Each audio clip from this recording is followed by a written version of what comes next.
Peter Parker, clad in his Spider-Man suit, swung through the New York City skyline, the cool night air rushing past his mask. The rhythmic thwip of his web shooters and the exhilarating arcs between buildings usually provided clarity, but tonight his mind was a tangled web of questions. Earlier, he had thwarted 2 muggings and an attempted carjacking, yet his thoughts remained fixated on the enigmatic Mr. Hayes. He understood the depths of personal loss, but Hayes's intentions seemed to veer into dangerous territory. The emergence of Shellshock, a new adversary, complicated matters further. Was Shellshock merely a hired hand, an associate of Hayes, or could he be Hayes himself? Then there was Calvin Drax. Peter couldn't shake the memory of their recent encounter. Calvin, once a scholarship student from Hell's Kitchen, had ascended to lead research and development at Hayes Tech Innovations, a meteoric rise. In contrast, Peter found himself swinging through the city in his webbed attire, scraping by with freelance photography. Had he squandered his potential? As he swung past the illuminated skyscrapers, Peter's mind raced. The pieces of the puzzle, Hayes' vendetta, Shellshock's motives, Calvin's role, refused to align. The city below buzzed with life, oblivious to the silent battle waging in Spider-Man's thoughts.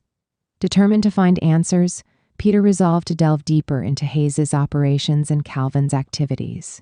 Somewhere within the city's labyrinth lay the key to unraveling the mystery, a truth Peter was committed to uncovering, no matter the personal cost. As Spider-Man swung through the city, his phone rang, interrupting his thoughts. He retrieved it from his suit and answered. "Pizza? May I ask who's calling?" Okoye," Peter asked, landing on a nearby building. "How did you get this number?" "I have my resources," she replied coolly. "What's going on?" Peter lifted his mask slightly to speak clearly. "What do you know of Ulysses Clow?" Not much. I know he's missing a hand, wears stylish suits, or red pajamas. I'm not sure what he's doing these days. He doesn't really run in my circle. I think he tangles with Ant-Man, maybe Black Panther. Could be the Fantastic Four. I really don't know what he does, honestly." Okoye sighed. "He's an international terrorist, wanted all over the world.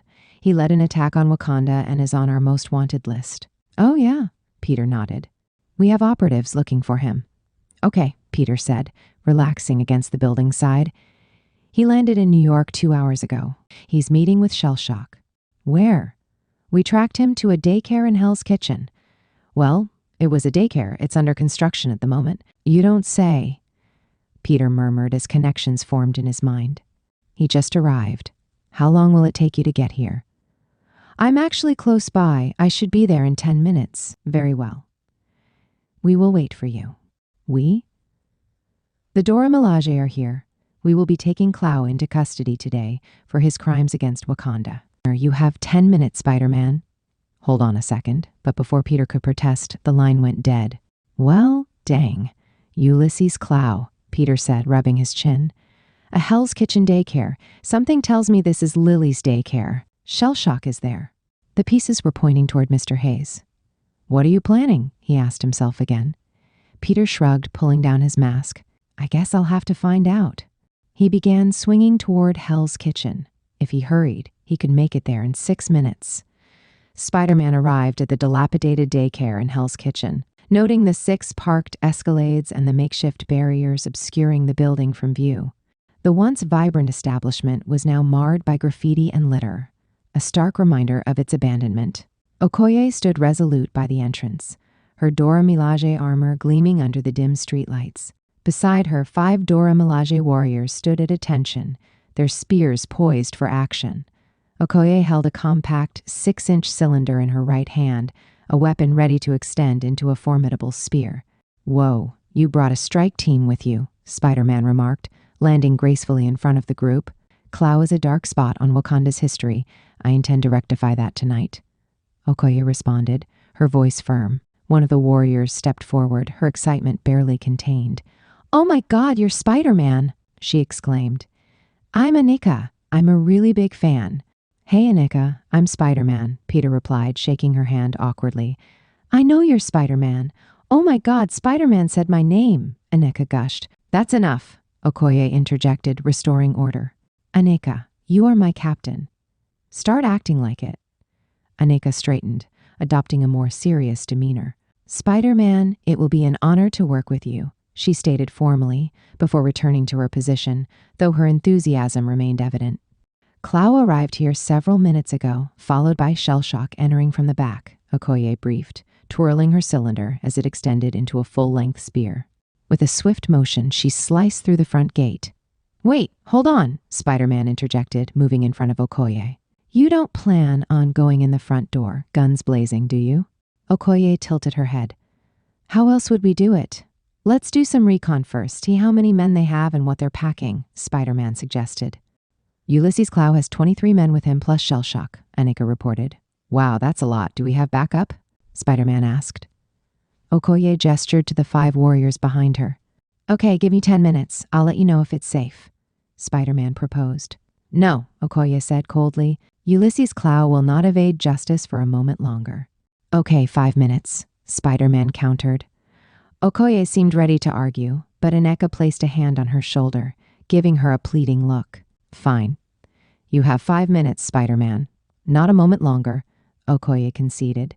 "I'll take it," Spider-Man said triumphantly, as he began to stealthily make his way inside the daycare. Inside, the building was dimly lit, with debris scattered across the floor. Spider-Man clung to the shadows, his senses heightened. He could hear muffled voices and the occasional clatter of equipment. As he navigated the corridors, he counted the number of armed men, noting their positions and weaponry.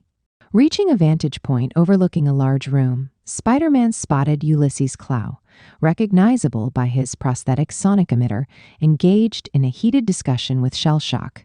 The tension between them was palpable, suggesting a partnership on the verge of fracturing. Satisfied with the intel, Spider-Man retreated to relay the information to Okoye and the Dora Milaje, preparing for the imminent confrontation. Between Ulysses Clow and Shellshock stood a crate. To Clow's right was his formidable associate, Jack Bone, notorious for his bone-crushing punches. "So, are we doing this?" Clow asked with a sinister smile. "Yes," Shellshock replied, glancing at the crate. "That's it," Clow confirmed in his thick accent. "All the equipment and files you need. Planning to entertain the city or something?" "That's none of your concern," Shellshock retorted. "What about payment?" Shellshock produced a flash drive, the same one Calvin had acquired from Screech. Clow nodded to Bone, who handed him a laptop. Clow plugged in the flash drive, his eyes gleaming with anticipation. "I need to ensure my payment," Shellshock said. "Not that I don't trust you, but I've had trust issues since my father left for a 6-pack of beer when I was 3 and never returned." The flash drive contained 15 files. Clow's smile widened as he opened one, and a beat began to play. He bobbed his head to the rhythm. "You are fantastic, Shellshock," Clow appraised. "Screech told me it was an over a year wait to get his work. He's in high demand, the best mixologist in New York, perhaps the world." Clow continued to bob his head, then began to rap over the beat. "International criminal, wanted on continents. My time as a pirate, leaving no evidence. Right-hand man bone, turning up the club, buying all the drinks, showing nothing but love. Cruising down the road with the law behind. Most men on the planet, job done, ask Wakanda." He looked over to Bone. "Care to jump in?" Bone smirked, still bobbing his head to the music. "Nah, boss, you're killing it," Clow chuckled, clearly enjoying himself. "This is just the beginning, Shellshock. With this, we'll make waves." Shellshock remained stoic. "As long as the payment's settled." "Of course," Clow assured, still immersed in the beat.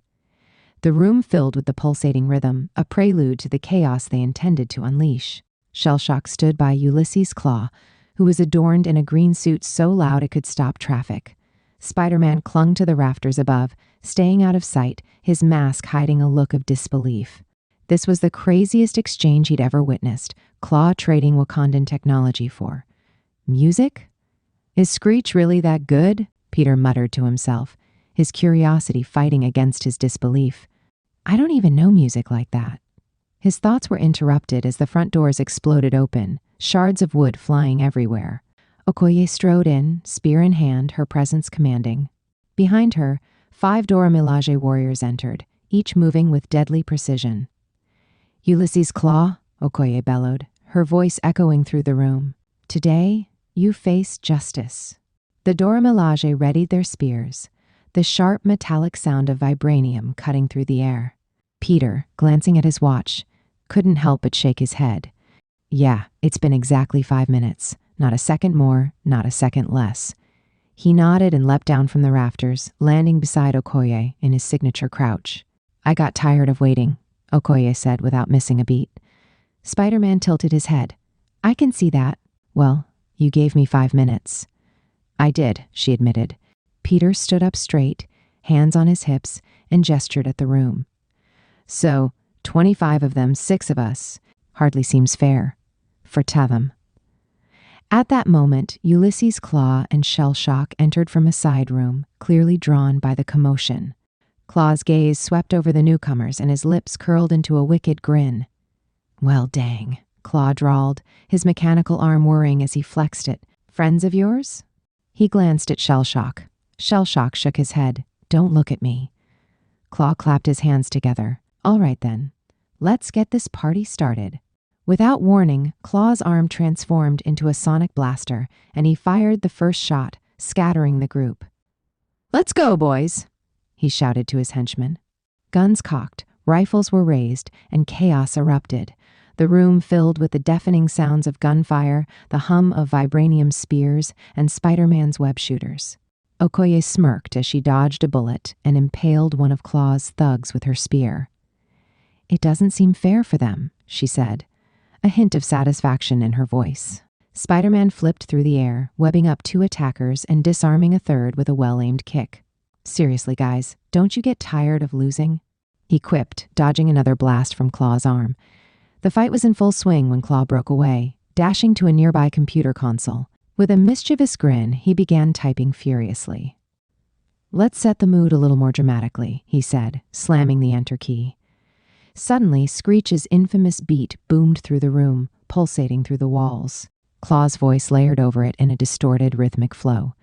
Spider-Man winced. Oh, great, the soundtrack to my nightmares. As the music intensified, so did the battle. Okoye and the Dora Milaje fought with unmatched precision, dismantling Claw's forces one by one. Spider-Man swung from the rafters, taking down thugs as they fired aimlessly into the air, unable to match his agility. Meanwhile, Shellshock engaged 2 Dora Milaje warriors, his armor deflecting their strikes. Claw in the chaos fired another sonic blast, taking one warrior down, allowing Shellshock to sucker punch the other, leaving her dazed. The 2 villains exchanged a brief nod of understanding before Claw gestured toward the exit. Time to bail. Agreed, Shellshock said, retreating as Claw and his right-hand man, Bone, slipped out the back. Shellshock hesitated for a moment before heading toward the basement. Peter, noticing Shellshock's move, glanced at Okoye. Keep handling these guys. I've got the tin can. Without waiting for a response, Spider-Man launched himself after Shellshock, disappearing into the shadows of the basement. Meanwhile, Okoye and the Dora Milaje continued dismantling Claw's remaining forces, the sound of their spears striking metal echoing through the room, accompanied by the relentless beat of Screech's track. As Spider-Man entered the basement, he found Shellshock standing before a massive device. At its center was Dr. Stillwell's battery, integrated with a compacted vibranium cylinder, Claw's technology, and components from Shellshock's armor. The contraption emitted sparks and sent vibrational waves throughout the room. Shellshock's helmet rested on the console, and the operator's face was obscured by the machinery. However, Peter had long suspected the identity behind the armor. "Give it up, Mr. Hayes," Spider-Man called out. Shellshock ceased typing. "I know it's you behind that tin can." As Spider-Man fully entered the basement, Shellshock's face came into view. "Calvin Drax," Spider-Man exclaimed in shock. "Surprise," Calvin replied, entering a few more commands. A progress bar appeared on the screen, indicating the integration of Claw's technology. Calvin donned the Shellshock helmet, his characteristic wit returning. "Calvin, what is this?" Peter demanded. "Is it cliché if I say it's a doomsday device?" Calvin retorted, securing the helmet. "Doomsday? Look, I understand that Mr. Hayes is your boss, but you don't have to do this. Taking down Hell's Kitchen won't bring his daughter back." "Mr. Hayes?" Shellshock tilted his head. "You've got it all wrong, Webhead. Mr. Hayes has no idea I'm doing this." "What?" Peter was taken aback. If you're not doing this for Hayes, then why?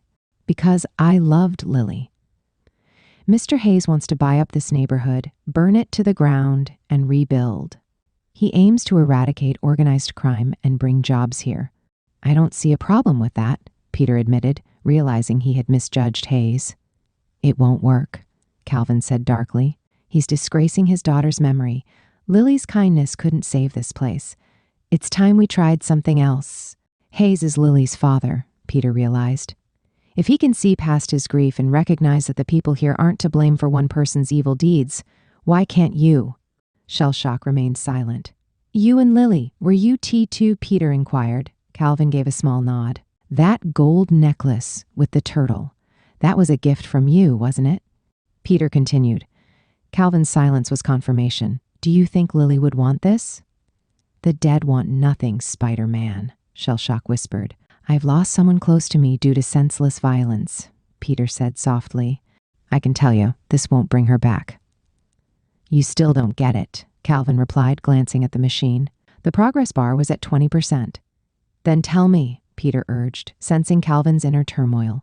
He had been in dark places before, after Uncle Ben's murder, losing Captain Stacy and Gwen. He could have easily walked the same path as Calvin. When Lily was taken from us, everyone close to her felt her loss. We all suffered. And that's what you want for everyone in Hell's Kitchen? To suffer? Not just Hell's Kitchen, the world. I want the world to know true suffering, Spider-Man.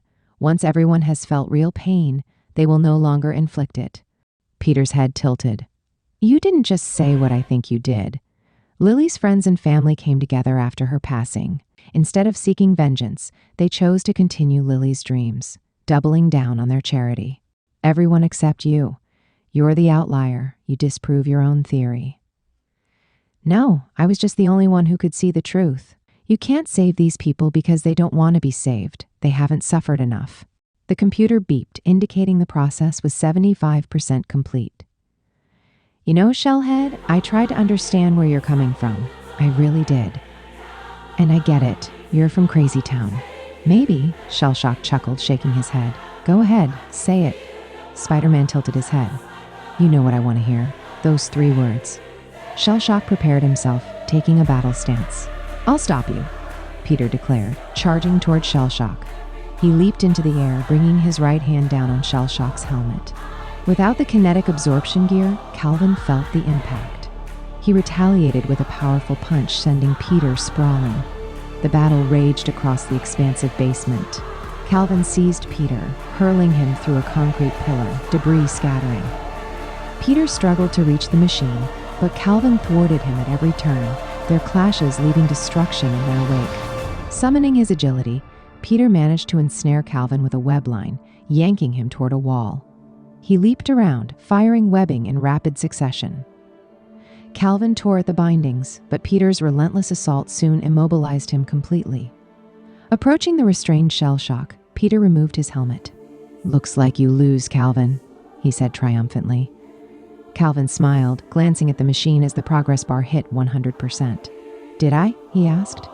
Peter turned, realizing he had been stalled. The device hummed ominously to life. Oh no! Calvin's grin widened. They shall all know suffering. The device unleashed a powerful wave, knocking Spider-Man off his feet.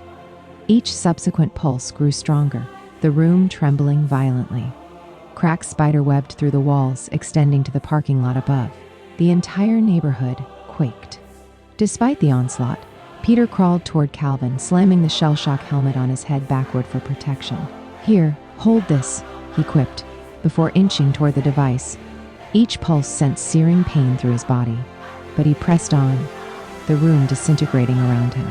Finally reaching the machine, he tore at its components, struggling to stand as the vibrations racked his very bones. With a final, desperate effort, Peter dismantled the device, silencing the destructive waves. The basement felt eerily quiet, save for the distant sounds of a city recovering from the tremors. Exhausted, Peter collapsed. Peter stood in the cracked parking lot, taking a deep breath, his shoulders slumping as exhaustion set in. The scene around him was organized chaos. Ulysses Claw and his men sat on the pavement in handcuffs, their faces full of defeat. The Dora Milaje stood guard, their vibranium spears held at the ready, unwavering in their vigilance. Nearby, Okoye stood tall, her presence radiating authority, while Aneka quietly tended to one of their injured team members, applying a steady hand to wrap a wound caused by Claw's earlier attack. The trucks began to rumble to life, engines growling as Claw's crew was loaded up one by one, their time of terror finally brought to an end. Claw himself was shoved roughly into a truck by Wakandan guards, his bravado gone, replaced by seething silence.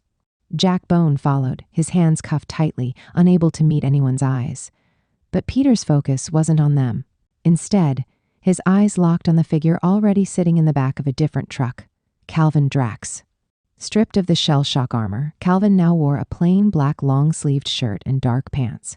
His hair was tousled, and his face was tired, but his expression was calm, resigned. He sat surrounded by guards, hands bound tightly in front of him, staring at the floor. Peter walked over, his footsteps soft against the cracked asphalt. For a long moment, he just stood there, staring at Calvin. So much potential wasted. Calvin Drax, brilliant, inventive, a genius in his own right. Had things been different, had his life not taken this path, Calvin could have been a hero. Maybe even someone Peter could have looked up to. But the line between hero and villain had always been thin, and Peter couldn't shake the thought, what if? If Calvin had had an Aunt May, if someone had found him before he fell, if Peter hadn't had the love and guidance that kept him grounded, would he be sitting in that truck right now? Calvin glanced up, his sharp eyes meeting Peter's behind the mask. He raised an eyebrow and smirked faintly. Why are you staring at me so hard, Spider-Man? Do you want me to swear vengeance on you? I mean, I can try. I'd have gotten away with it if it wasn't for you meddling Spider-Man. His voice was dripping with dry humor, but the smile didn't quite reach his eyes. Peter opened his mouth, hesitated, and then closed it again. For a moment, he didn't know what to say. Finally, the words escaped him softly. If things were different, Calvin, we could have been friends. Calvin's smirk faltered, his expression unreadable. Something in those words struck a chord. He wouldn't admit it, not here, not now. But for all the chaos and conflict, there had been something about their back and forth that he had enjoyed. A challenge, a purpose. Calvin leaned back against the truck wall, but his gaze lingered on Spider-Man for just a moment longer. Before Calvin could respond, the truck doors swung shut with a loud clang, sealing him away. He was headed for the raft, a place for those too dangerous to be held anywhere else. Peter stood there for a moment, staring at the closed doors, feeling a mix of sadness and frustration settle in his chest. "Well done, Spider-Man," Okoye said as she approached. Her tone was steady, but edged with begrudging acknowledgement. "You did." She hesitated, almost pained to say the words. "You did well." Peter tilted his head, his tone playful despite his fatigue. "Was that a compliment, Okoye?" Okoye straightened her posture. "Do not get used to it." Then, after a pause, her expression softened just slightly. "You did more than well, Spider-Man. Thanks to you, we were able to bring Claw to justice. You have earned Wakanda's gratitude today." Aneka, hearing this, gave Spider-Man an enthusiastic thumbs up from where she was tending to her team member. "You're the best, Spider-Man," she called out with a grin. Peter exhaled, finally letting some of the tension leave his body. "Well, just doing my friendly neighborhood Spider-Man thing," he muttered, more to himself than anyone else.